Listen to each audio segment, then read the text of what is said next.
بسم اللہ الرحمن الرحیم۔ السلام علیکم۔ 17 اپریل 2020 بروز جمعہ کو کرونا وائرس کے نئے 762 مریض، کل تعداد 7,000 سے زیادہ۔ سعودی عرب میں جمعے کو کرونا وائرس کے 762 نئے کیسز سامنے آئے ہیں۔ متاثرین کی کل تعداد 7,142 ہو گئی۔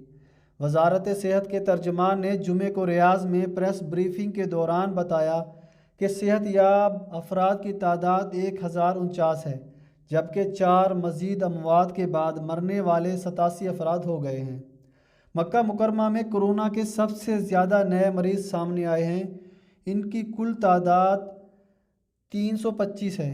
مدینہ منورہ میں 197 مریض، جدہ میں 142، الحفوف میں 35، ریاض میں 24، الدمام میں 18، جبیل میں 4، طائف میں 3، المویہ میں 2، بیشہ میں 2، الخبر میں 2، میسان میں 1، ینبو میں 1، جزان میں 1، راس تنورہ میں 1، الموزیف میں 1، خمیس مشیط میں 1، نجران میں 1، الکنفزہ میں بھی 1۔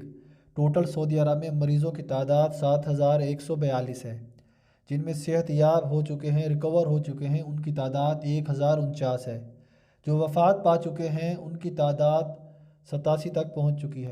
اللہ تعالیٰ آپ سب کو، ہمیں، پوری دنیا کو، تمام مسلمانوں کو، سب کو اللہ تعالیٰ اس موذی مرض سے بچائے۔ جو بیچارے اس موذی مرض میں مبتلا ہو چکے ہیں، اللہ تعالیٰ ان مریضوں کو شفائے کاملہ عطا فرمائے، آمین۔